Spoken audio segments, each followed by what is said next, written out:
السلام عليكم ورحمة الله وبركاته. بسم الله الرحمن الرحيم. اللهم صل وسلم وبارك على سيدنا محمد عليه الصلاة والسلام. طبعا بقى احنا النهاردة جايين مع بعض كده فيديو روتيني كده. النهاردة بقى جايين نحفز بعض كده ونشجع بعض. نعمل مع بعض بقى النهاردة كده ترويقة على السريع. هي دي مش ترويقة العيد طبعا، بس أنا يعني دي ترويقة كده على الماشي. مؤقتا بقى طبعا قبل ما نبدأ بقى نعمل مع بعض ترويقات العيد. ان شاء الله يومنا النهارده يبقى لذيذ عليكم وخفيف عليكم. عايزين بس كده تشجيعة، لان طبعا زي ما انتم عارفين انا بقالي فترة كده متغيبة شوية عن اليوتيوب. مش عارفة بقى، مكسلة كده يعني.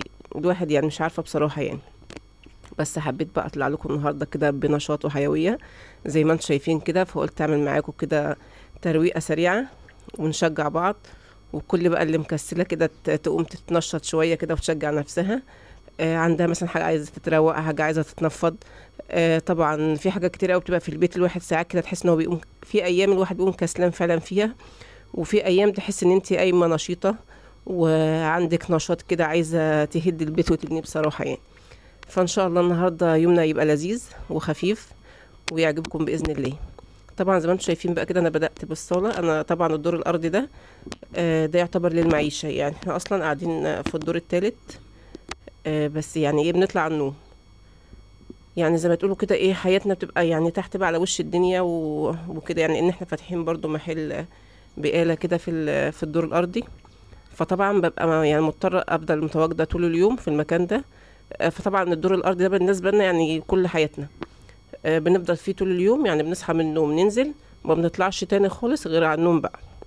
فزي ما انتم شايفين بقى كده لازم نبقى مروقين مكاننا، وفي برضو مكان حلو للقعدة، حد يجي لنا، ضيوف تجي لنا كده يعني.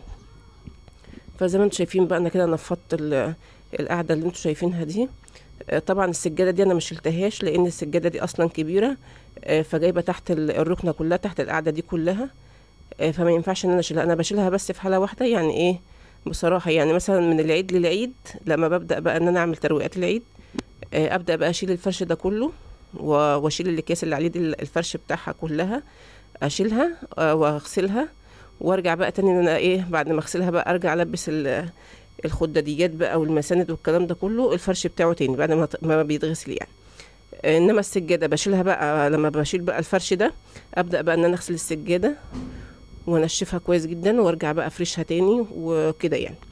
فالمهم عشان ما اطولش عليكم، يعني زي ما انتم شايفين ببدا بقى انفض، لان طبعا احنا في الدور الارضي. التراب ده ما بيخلاش من عندنا نهائي، لان طبعا على الطريق والترابه بقى من العربيات واي حاجه ماشيه، لان في مدارس وكده فتلاقي بقى الجو عندنا دايما بتلاقي حاجات ماشيه في الشارع. فطبعا مع يعني الجو بتلاقي على طول مطرب، وفي نفس الوقت طبعا دور الارض ده انتوا عارفين طبعا ان هو الترابه بتخش له بسرعه يعني. فطبعا يعني موضوع الترويق ده حاجه اساسيه يعني كل يوم. فزي ما انتم شايفين بقى كده انا خلصت الجزء اللي جوه وفرشته، يعني نفضت الحافظه ورجعت فرشتها تاني. وبمسك بقى الجزء اللي هو الصالة ده، لان هو الدور الارضي يعتبر عبارة عن اوضة نوم، والجزء اللي انتم شايفينه ده الصالة والاوضة اللي مفتوحة عليها دي. يعني هي الشقة اصلا مش كبيرة، والمطبخ وفي حمام برضه. فبالشكل ده بنروق بقى على طول، لان ده المكان الاساسي اللي احنا قاعدين فيه طول اليوم. بنطبخ وناكل ونشرب، والمعيشة بتاعتنا في نفس المكان ده. طبعا بقى انا بدأت اكنس الصالة بالشكل اللي انتوا شايفينه ده. زي ما انتوا شايفين كده، شايفين حتى الترابه طالعه قد يعني بصراحه الترابه دي يعني على طول يوميا بتلاقي الواحد كل ما بيكنس بيطلع ترابه زي كده، لان احنا على الشارع. فالواحد بقى ما بيصدق ان هو يلاقي عنده شويه نشاط كده، بقى يبدا يشيل الفرش وينفض ويكنس ويمسح. بصراحه يعني الواحد لما بيعمل شويه الحاجات دول بيحس براحه نفسيه. يعني تحس ان هو عمل حاجه يعني فعلا مفيده.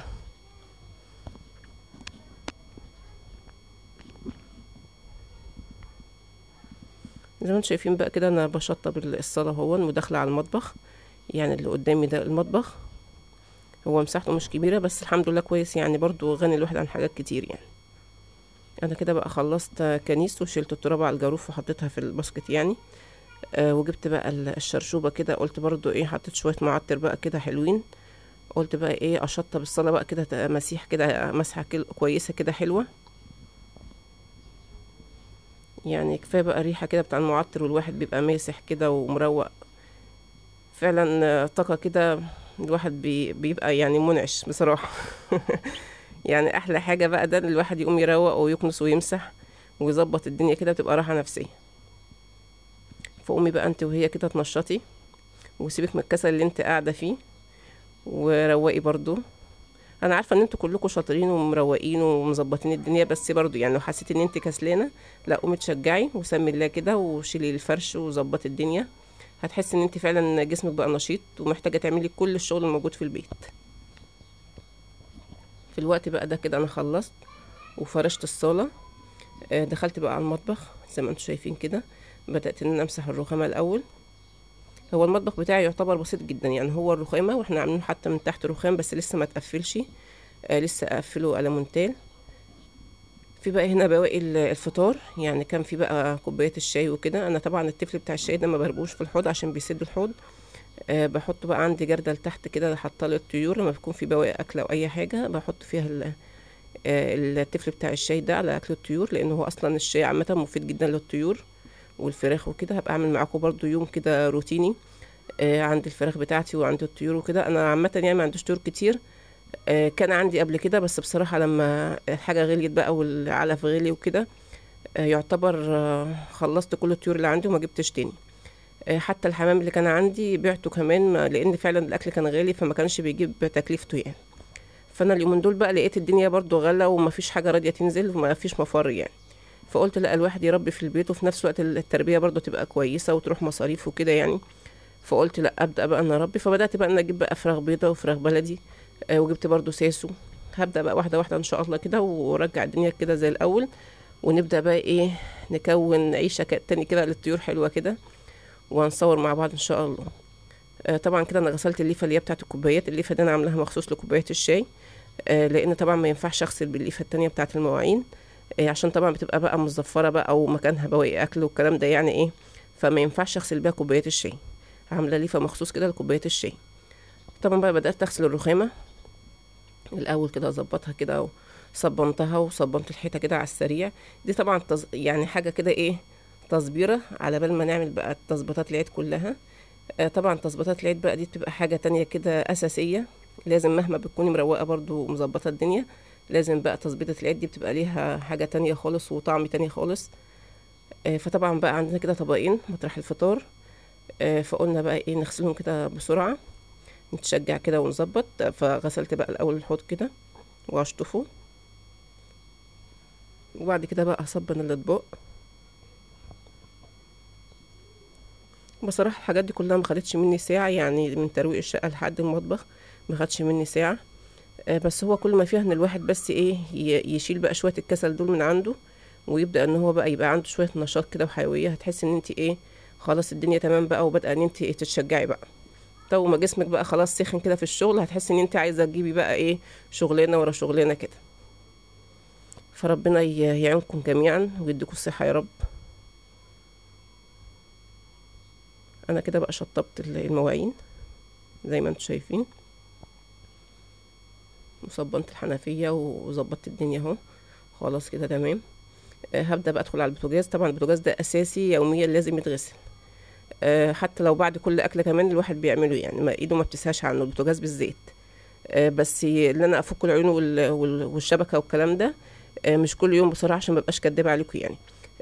العيون انا بفكها يعني كل كام يوم كده، ببدا ان انا اشيلها كلها واعمل له بقى غسله، يعني غسله تمام يعني.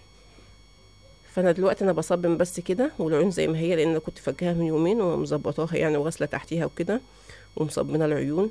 وبنعمل لها برضو محلول نقع كده وحاجات بنغسل فيها الحاجات دي كلها بتديها لمعه جميله. فكده انا صبنت كده على السريع ورجعت بقى الشبك تاني زي ما هو بقى بالشكل الجميل ده. والازاز بتاعه برضو بيلمع الحمد لله. طول ما انت ايدك في البوتاجاز بيبقى اكنك لسه شاريه حالا. وبكده بقى اكون خلصت المطبخ الحمد لله كده تمام بقى فله. هكنس بقى الارضيه وامسحها. وكده بقى الفينش النهائي بعد ما خلصنا. زي ما انتم شايفين كده الحمد لله. هي قاعده بسيطه بس مريحة الحمد لله، ربنا يديمها نعمة يا رب. وبكده يكون خلصنا الفيديو بتاعنا النهاردة. ما تنسوناش بقى بلايك وشير وسبسكرايب للقناة. احلى عيلة واحلى ناس، واشوفكم على خير ومع السلامة.